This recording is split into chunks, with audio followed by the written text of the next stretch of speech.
Here are the highlights of this week's news on Japan Today.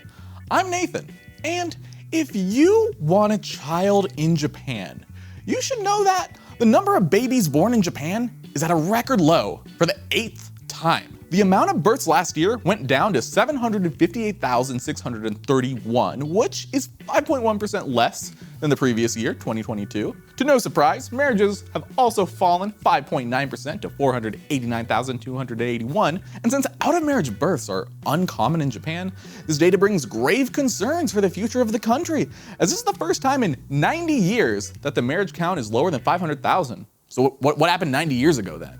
Here's a story about something that changed history forever. A watch that melted during the August 6, 1945 atomic bombing of Hiroshima has sold for $31,113 at an auction in Boston. Despite the cloudiness of the crystal caused by the blast, the watch's hands remain halted at 8:15 a.m., the moment when the B-29 Enola Gay dropped the little boy atomic bomb during the closing days of World War II. The auction house said that a British soldier retrieved the wristwatch from the ruins of the city while on a mission to provide emergency supplies and assess post-conflict reconstruction needs. A spokesperson for the auctioneer said this wristwatch marks the exact moment in time when history changed forever. A very chilling thought.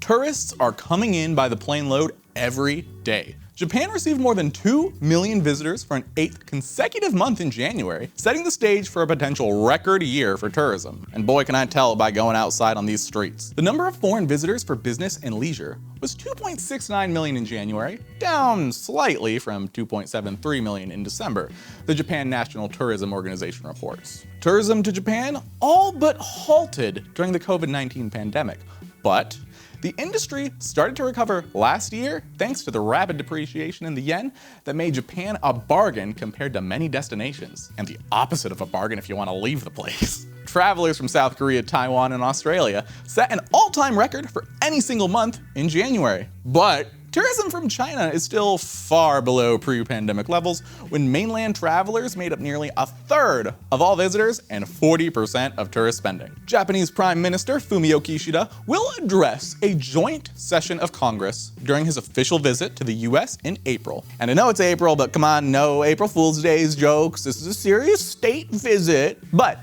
the last Japanese leader to address Congress was the late Shinzo Abe in 2015 during the administration of President Barack Obama. US President Joe Biden will host Kishida for an official visit, which includes a state dinner in Washington on April 10th. Kishida is most likely to pledge that Japan will further strengthen its long-standing alliance with the United States and play an active role in ensuring peace in the Indo-Pacific region and elsewhere. Where is elsewhere? I don't know. Kishida is also likely to highlight Japan's increasing defense spending and deepening trilateral cooperation with the United States and South Korea amid China's assertive actions and North Korea's weapons advances. Faced with China's ban on Japanese marine product imports, which was sparked by the release of treated water from the crippled Fukushima nuclear plant, Japan's fisheries industry has been casting a wider net, let's say, seeking new export destinations. In January, the Japanese government held an event to promote the country's seafood in Sao Paulo, Brazil's largest city, and known for its sizable Japanese community, attracting around 100 local importers to sample dishes made with Japanese scallops and yellowtail.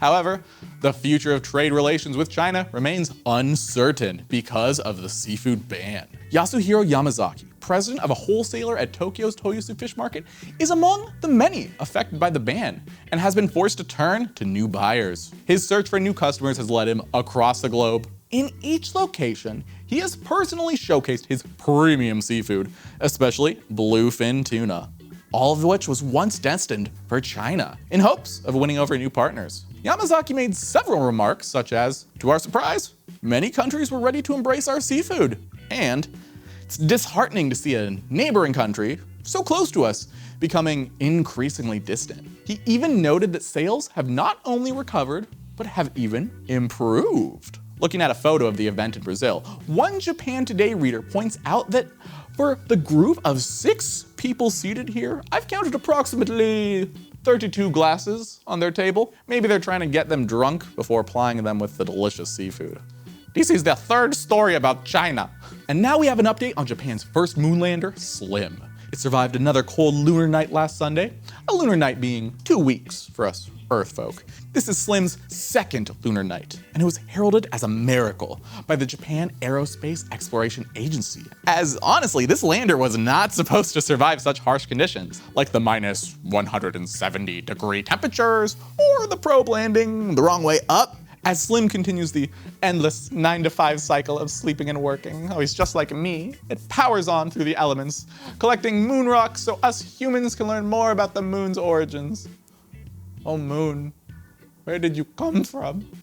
And now it's time for the weird and wonderful news, brought to you by Real Estate Japan. Looking to rent or buy real estate in Japan? Well, look no further than, you guessed it, Real Estate Japan. Japan's best real estate portal site for foreigners with thousands of listings. How many thousands? Go to the website and find out. Women have taken part in a 1,250-year-old naked festival for the first time. Now, before you get all excited and look for videos and think about, how can I sign up? I gotta tell you, they weren't really naked. Could have been naked maybe 1,000 years ago, but on this occasion, the women wore happy coats over shorts, while the men wore loincloths, similar to what sumo wrestlers wear. This festival, which was held in Inazawa Aichi Prefecture, is held at a shrine each year to drive away evil spirits and pray for happiness. Japan's government said last year it would push to improve women's participation in society, after an annual report showed the country was struggling to narrow the gender gap. The World Economic Forum report measuring gender parity ranked Japan 125th out of 146 countries in 2023. But, you know, maybe they hadn't considered the naked festival participation. One Japan Today reader remarked, "Good for them, as long as all participants had fun. But being fully clothed kind of negates the definition of a so-called naked festival."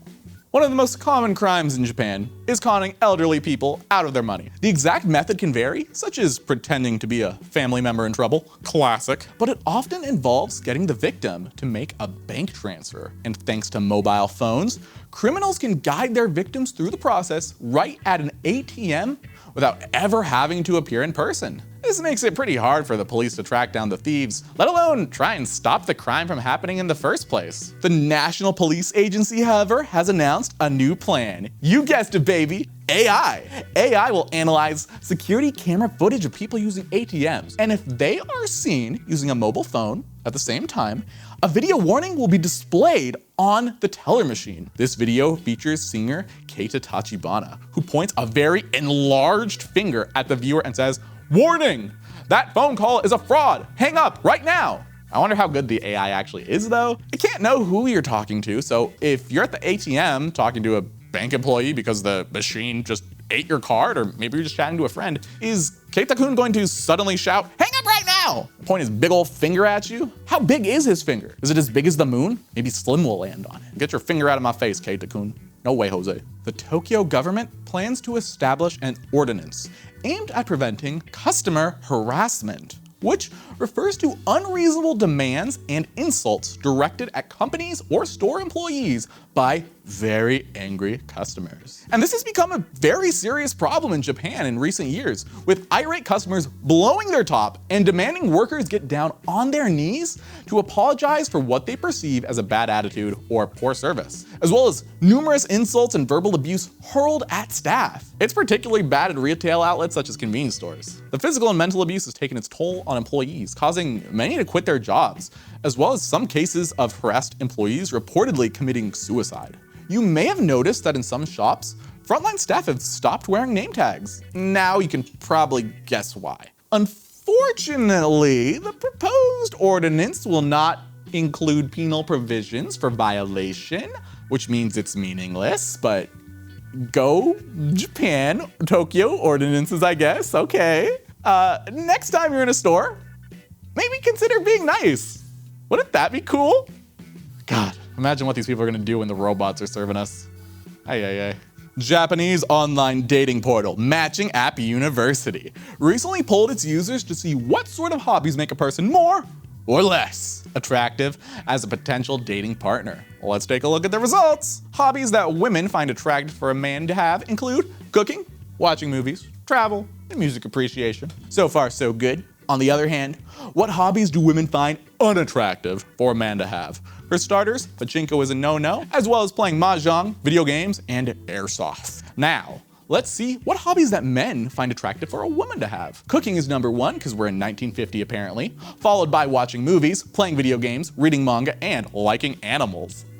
I love animals. What about the reverse? Men do not find women attractive if they drink alcohol. Survey doesn't say how much alcohol, but probably these guys don't like women who can drink as much as them, perhaps. Other turnoffs are women who use too many cosmetics, go fashion shopping a lot, play video games, and go scuba diving. What's wrong with scuba diving? Apparently, love doesn't matter at all. You know what? I'm done. Let's just let AI do it after all. Who cares? Only thing hotter than these news stories is the goddamn sun. That's all the news for this week. I hope you enjoyed me dying in the sun, all to keep you informed. See you next week for news!